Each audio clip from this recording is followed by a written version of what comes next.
का चौथा दिन श्रीमद् भागवत गीता का 9वां अध्याय। संस्कृत को पढ़ के आप लोग हिंदी में समझिए। श्री भगवान बोले, दोष दृष्टि से रहित भक्त के लिए इस परम गोपनीय विज्ञान सहित ज्ञान को पुनः भली बातें कहूँगा, जिसको जानकर दुख रूप संसार से मुक्त हो जाएगा। यह विज्ञान सहित ज्ञान सब विद्याओं का राजा, गोपनीय राजा, अति पवित्र, अति उत्तम, प्रत्यक्ष फल वाला, धर्मयुक्त साधन करने में बड़ा ही सुगम और अविनाशी है। हे परम तप अर्जुन, इस उपर्युक्त धर्म में श्रद्धा रहित पुरुष मुझको न प्राप्त होकर मृत्यु के संसार चक्र में भ्रमण करता रहता है।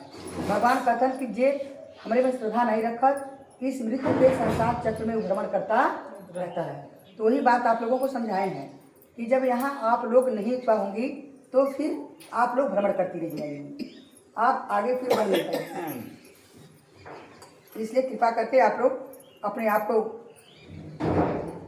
भगवान कह रहे हैं, मुझ निराकार परमेश्वर से यह सब जल से व्रत सर्वदूत परिपूर्ण है।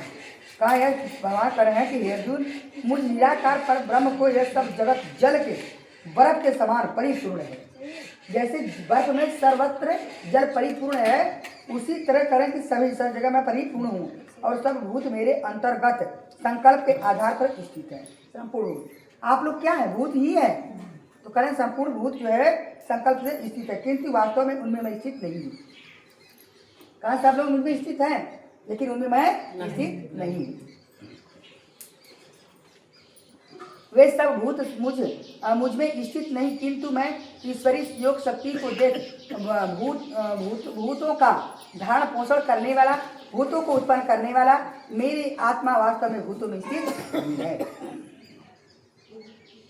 अब जैसे कि आप इनका कहने का मतलब है कि जो वो शरीर छूट गया तो उसमें स्थित नहीं है भगवान, वो उनके में स्थित है, लेकिन उनमें स्थित नहीं है।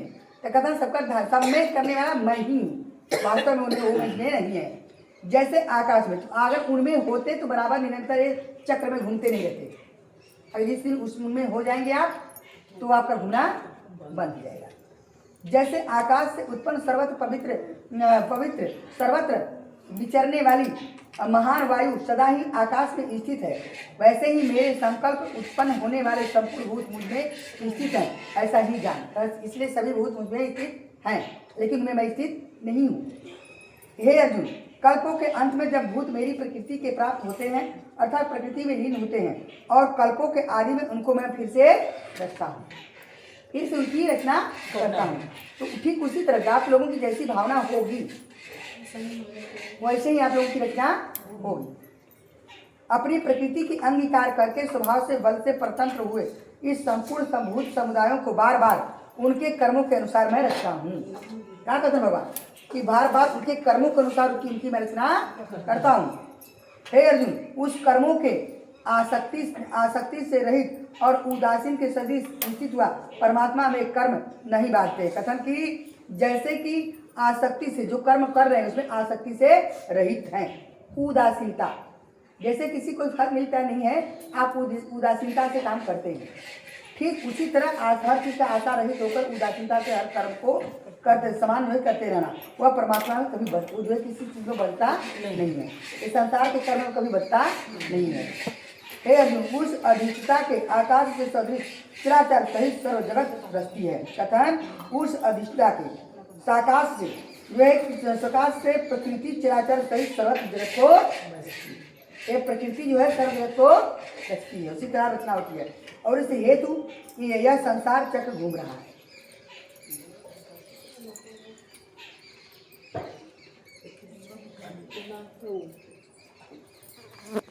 मेरे परम भाव को न जानने वाले मूढ़ लोग मनुष्य शरीर धारण पोषण करने वाला मुझ संपूर्ण भूतों के महान ईश्वर को तुच्छ समझते हैं। क्या कर रहे हैं भगवान? कह रहे हैं कि मेरे परम भाव को न जानने वाले मूर्ख लोग मनुष्य शरीर धारण करने वाला मुझ संपूर्ण भूतों के महान ईश्वर को तुच्छ समझते हैं। कि जब मैं महान ईश्वर होते हुए जब मनुष्य रूप धारण करता हूँ तो लोग सोचते हैं कि कुछ इंसान है, समझते हैं। तो आप लोग जो बार बार कह रहे हैं, आज लोग जो राम कृष्ण मार हंगामा कर रहे हैं, भोलेनाथ सबका हंगामा कर रहे हैं, मोबाइल पर मार प्रचार कर रहे हैं, कल यही लोग जो आज प्रचार कर रहे हैं, कल यही लोग उसी परमात्मा को तुच्छ करते थे।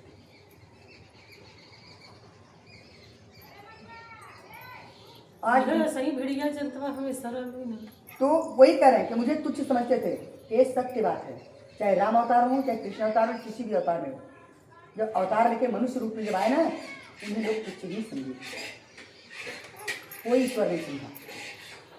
तो कह रहे हैं तुच्छ ही अर्थात अपनी योग माया से मैं संसार के उद्धार के लिए मनुष्य रूप में विचरते हुए मुझ परमेश्वर को साधारण मनुष्य समझते हैं। पर जब मैं संसार के उद्धार के लिए पैदा होता हूँ तो लोग मुझे एक तुच्छ मनुष्य समझते हैं। वे व्यर्थ आशा, व्यर्थ कर्म, व्यर्थ ज्ञान वाले विक्षिप्त अज्ञानी राक्षसी आसुरी मोहिनी प्रकृति वाले धारण किए रहते हैं। अपने अंदर जो धारणा शक्ति उनकी होती है आसुरी होती है, राक्षसी होती है, मोहिनी होती है, मतलब मोह माया वाली एक धारण किए रहते हैं। हे कुंती पुत्र अर्जुन, दैवी प्रकृति वाले आश्रित महात्मा जन मुझको ही सब भूतों को सनातन कारण और नाश रहित अक्षर स्वरूप जान करके अनन्य भाव से युक्त होकर निरंतर भजते हैं। कथन जो दैवी प्रकृति वाले आश्रित महात्मा जन है वो मुझ भूतों सब भूतों के सनातन कारण और नाश रहित जानकर, मतलब सब भूतों का सनातन कारण और नाश रहित समझकर जानकर वो अनन्य भक्ति होकर मुझको भजते हैं, तब वो परम पद को पाते हैं। वो समझ जाते हैं कि ईश्वर है, तुच्छ नहीं है, तो वो ये समझ करके उनका जो है ध्यान पूजा करते हैं, उनका सम्मान करते हैं। जी इसी कारण से वो निरंतर भजते रहते हैं उनको। वे दृढ़ निश्चय वाले भक्तजन निरंतर मेरे नाम और गुण, तब वो दृढ़ निश्चय कर लेते हैं। कथन वह दृढ़ निश्चय वाले भक्तजन निरंतर मेरे नाम और गुणों का कीर्तन करते हुए मेरी प्राप्ति के लिए यत्न करते हैं, मुझको बारंबार प्रणाम करते हैं, सदा मेरे रहने में सदा मेरे ध्यान में युक्त होकर अनन्य प्रेम से मेरी उपासना करते हैं। दूसरे ज्ञान योगी मुझ निर्गुण निराकार ब्रह्म ज्ञान यज्ञ के द्वारा विभिन्न भाव से पूजन करते हैं। सबका बता रहे हैं सबकी बातें कि जो दूसरे लोग हैं वो निराकार ब्रह्म का ज्ञान यज्ञ द्वारा, जो निराकार पूजा करते हैं वो ज्ञान यज्ञ द्वारा अभिन्न भाव से पूजन करते हुए मेरी उपासना करते हैं। दूसरे मनुष्य बहुत प्रकार से स्थित मुझ विराट स्वरूप परमेश्वर का पृथक भाव से उपासना करते हैं। भगवान कर रहे हैं, अर्जुन क्रंतु भी मैं हूँ, यज्ञ भी मैं हूँ, स्वधा भी मैं हूँ, औषधि भी मैं ही हूँ, और मंत्र भी मैं ही हूँ, और घी भी मैं ही हूँ, अग्नि भी मैं ही हूँ, और हवन किया वाला क्रिया भी मैं ही हूँ। तुम्हारा क्या है? भाव। यहाँ पर सिर्फ भाव है, सिर्फ आपका भाव है और कुछ नहीं, बकिया उनका है। इस संपूर्ण जगत का धाता अर्थात धारण करने वाला या कर्मों को फल को देने वाला पिता माता पितामह जानने योग्य पवित्र ओमकार ऋग्वेद सामवेद यजुर्वेद भी मैं ही हूँ। भगवान कहे अर्जुन प्राप्त होने योग्य परम अक्षर धाम, भरण पोषण करने वाला सबका स्वामी, सुबह शुभ देने वाला सबका वास स्थान, शरण लेने योग्य प्रत्युत्कार न चाहकर हित करने वाले सब उत्पित प्रलय का हेतु स्थित आधार निधान अविनाशी का कारण भी क्या करें? प्राप्त होने योग्य परम धाम, भरण पोषण करने वाला सबका स्वामी, सुबह शुभ देखने वाला सबका वास स्थान, शरण लेने योग्य स्थान, और प्रतिपकार कर न चाहकर हित करने वाला, मतलब सबका हित कर रहा है लेकिन उससे उसके बदले वो कुछ इच्छा नहीं करता है। वह सब उत्पत्ति प्रलय का हेतु स्थिति आधार विधान अविनाशी का कारण भी अर्जुन मैं सूर्य में तपता हूँ, वर्षा का आकर्षण कराता हूँ और उससे बरसाता हूँ। फिर अर्जुन मैं ही अमृत हूँ, मैं ही मृत्यु हूँ, मैं हूँ सत्य हूँ, मैं ही असत हूँ। ये हुए सकाम कर्म को करने वाला, सोम रस को पीने वाला, पाप रहित पुरुष मुझको यज्ञों को द्वारा पूजकर स्वर्ग आदि की प्राप्ति के लिए पुरुष अपने पुण्य को फल को स्वर्ग को प्राप्त करता है और पुण्य के क्षीण होने पर भोगों को भोग कर फिर वापस आता है। क्या करें? तीनों वेदों में विधान किए हुए सकाम कर्म को करने वाला, सोमरस को पीने वाला पाप रहित पुरुष मुझको यज्ञों को द्वारा पूजकर स्वर्ग आदि प्राप्ति की, वो पुरुष अपने पूर्ण फल को स्वर्ग को प्राप्त होता है, होकर स्वर्ग जीव को देवताओं के साथ भोगता है, और वे उस विशाल स्वर्ग लोक को भोगकर पुण्य के क्षीण हो जाने पर मृत्यु को प्राप्त होता है। इस प्रकार से स्वर्ग साधन रूप तीनों वेदों में कहे हुए सकाम कर्म का आश्रय लेने वाला भोगों को कामनाओं को पुरुष बारंबार आवागमन में प्राप्त होता है। ये संसार के जो आए हो, तो जैसे किसी का नौकरी करने जाते हो तो सोचते हो कि मेरा है तो उसका आया तो नौकरी करने आए, मन से नहीं करते हो, मन से नहीं करते हो। हकीकत में हम देख रहे हैं कि ये सांसारिक माया चीज को तुम जिसको जुटा रहे कर रहे हो, हकीकत में तेरा नहीं है। जिसे तू तेरा तेरा मेरा मेरा कर रहे हो, हकीकत में तेरा नहीं है, हकीकत में तेरा नहीं है, और उसे कर रहे हो। तो वही करें कि वह साधन तीनों वेदों कहे हुए सकाम कर आश्रय लेने वाला भोगों कामनाओं से पुरुष बारंबार आवागमन में फंसता है। तो जिसे आप कर रहे फंसने का कारण यही है कि मेरा है मेरा है।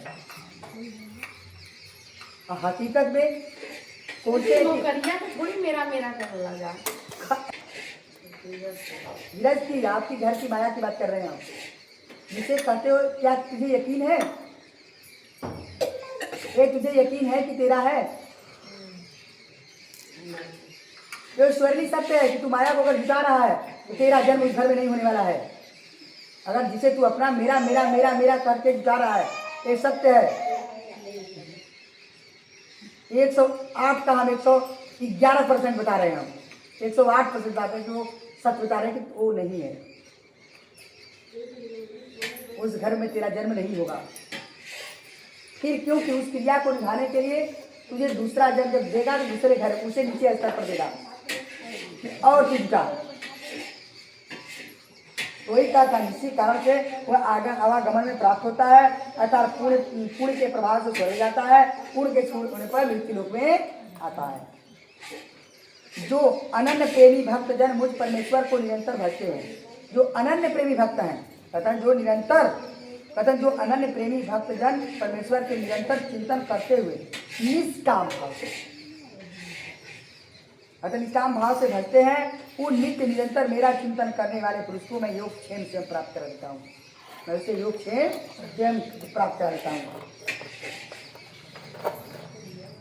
हे अर्जुन, यद्यपि श्रद्धा से युक्त होकर सकाम भक्त दूसरे देवताओं को पूजते हैं, वे भी मुझको ही पूजते हैं, किंतु उनका वह पूजन अधिभूत पूर्वक अर्थात अज्ञान पूर्वक है।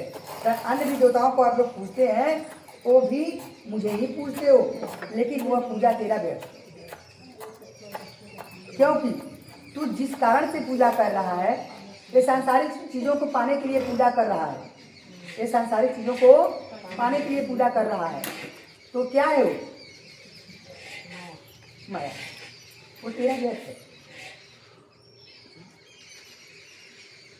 क्योंकि संपूर्ण यज्ञों का भोक्ता स्वामी भी मैं ही हूँ, और परंतु मुझमें परमेश्वर को तत्व से नहीं जानते, इसलिए गिरते हैं, अर्थात पुनर्जन्म को प्राप्त। देवताओं को पूजने वाले देवताओं को प्राप्त होते हैं, पितरों को पूजने वाले पितरों को प्राप्त होते हैं, भूतों को पूजने वाले भूतों को प्राप्त होते हैं। मेरा भक्त पूजन करने वाला भक्त मुझको ही प्राप्त होता है, इसलिए उसका पुनर्जन्म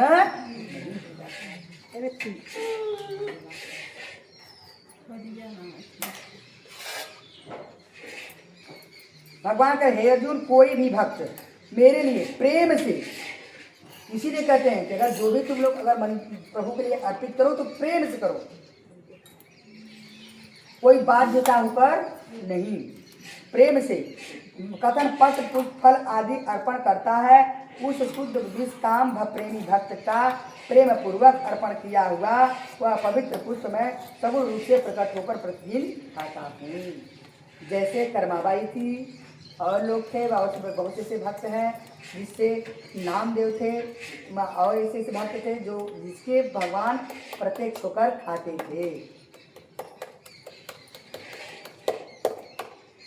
भैया था, भैया तो जानते हैं हम लोग, तो 2.5 सेर खाता था।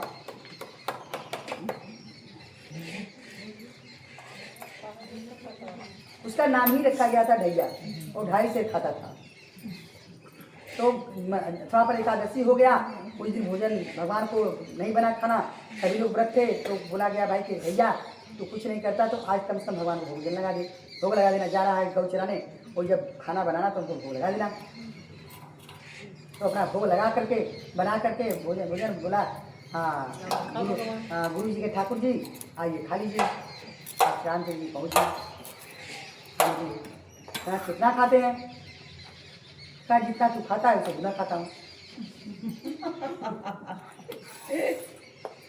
अब उसका पूरा खा गए हो। अब वो गया भंडारे में से, दूसरे दिन भाई उसे दूना लेके आया, तो कहा कि फिर बुलाया कि ठाकुर जी गुरु जी के ठाकुर जी आइए खा लीजिए। तो मैं सीता जी साथ आ गई। सीता अब एक कितना खाती हैं?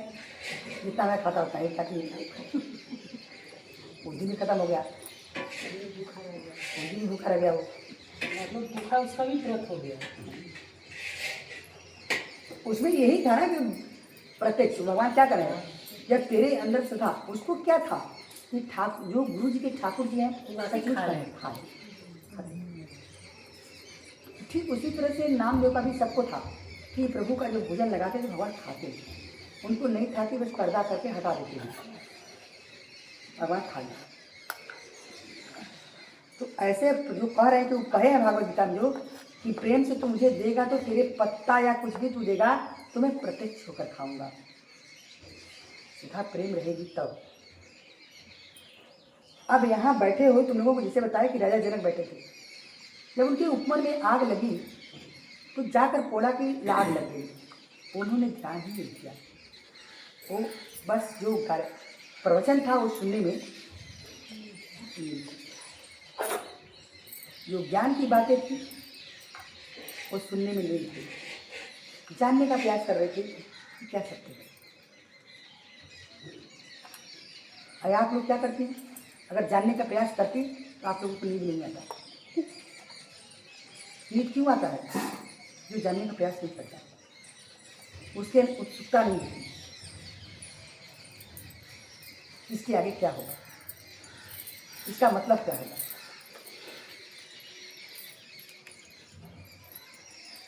तो ऐसे करोगे तब प्रभु प्रत्यक्ष खाएंगे। हे अर्जुन, तू जो कर्म करता है, जो खाता है, जो हवन करता है, जो दान देता है, जो तप करता है, सब मुझ में अर्पण कर दे। जो भी तू कुछ करता है मुझ में अर्पण कर दे। तू अपने अंदर न रख कि मैंने दिया, प्रभु आपका था, हमने आपको ही दे दिया। आपका चीज आपके पास हमने लौटा दिया, तो उसमें दिया क्या हमने? ऐसे भाव होने चाहिए।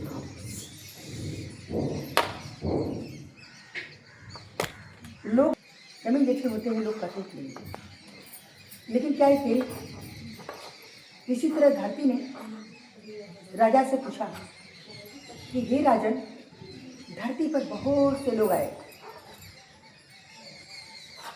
धरती पर बहुत से लोग आए, लेकिन मुझे नहीं ले जा पाए, तो मेरे उद्धार कैसे होंगे? इसीलिए प्रभु को बार बार अवतार लेना पड़ता है। इतने साधु संत होते हैं लेकिन उनका उद्धार नहीं हो पाता। इतने प्रवचन सुनाते हैं फिर भी उनका उद्धार नहीं हो पाता है। इतने सब लोग करते हैं लेकिन क्यों नहीं होता है? क्योंकि वहाँ पर उन लोगों के अंदर एक तरह का बिजनेस है।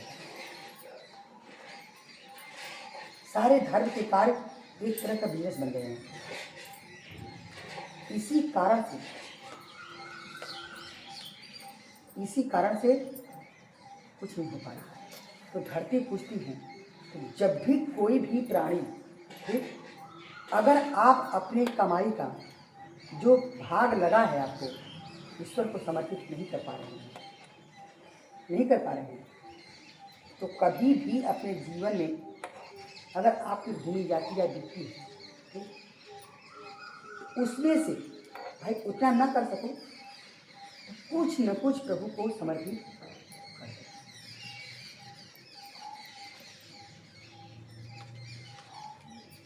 प्रभु को समर्पित कर दो, क्योंकि वो भूमि है मेरी नहीं है, ये मेरी नहीं है, आज मेरी है, कल किसी और की होगी, यहाँ किसी और बैठेगा गद्दी पर। तो भी आज जिस बिस्तर पर हम सोए हैं